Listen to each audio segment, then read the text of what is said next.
kids? What's on your mind? നിങ്ങളുടെ മനസ്സിലെന്താ? What's on your mind? നിങ്ങളുടെ മനസ്സിലെന്താ? ഇപ്പോ നിങ്ങൾക്കൊരു കൺഫ്യൂഷൻ ഉണ്ടാവും അല്ലെ? മനസ്സെന്ന് പറയുമ്പോൾ ഇൻ മൈൻഡ് എന്നല്ലേ പറയേണ്ടത്? എന്നാലേ അത് നമ്മുടെ ഒരു തെറ്റായ ധാരണയാണ്. വാട്ട്സ് ഓൺ മൈൻഡ് എന്നാണ് ചോദിക്കേണ്ടത്. അതുപോലെ തന്നെ ഞാൻ ബസ്സിലാണ് എന്ന് എങ്ങനെയാ പറയാന്ന് ചോദിച്ചാല് most of you will say I am in the bus അല്ലെ?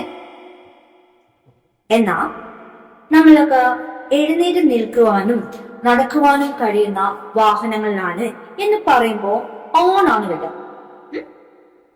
I'm on the bus, I'm on the train, I'm on the flight. Okay?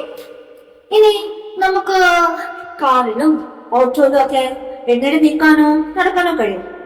No. So, what should we say? I'm in the car, I'm in the auto.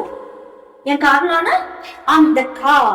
ഞാൻ ഓട്ടോയിലാ, I'm in the auto. Got it? അതുപോലെ നമ്മളിപ്പോ പറയില്ലേ, ഞാൻ ടിവിയില് ഒരു film കാണുകയാണ്. How can you say that? I'm watching a film on the TV. The TV കേട്ടോ. I'm watching a film on the TV. ഞാൻ ടിവിയില് ഒരു ഫിലിം കാണുകയാണ്. അതുപോലെ ഒരു കോമൺ ക്വസ്റ്റ്യൻ ആണ് ഇപ്പോ, നീ FB ഉണ്ടോ അല്ലെ, അല്ലെങ്കിൽ നീ ഇൻസ്റ്റയിലുണ്ടോ? Are you on FB? Are you on FB?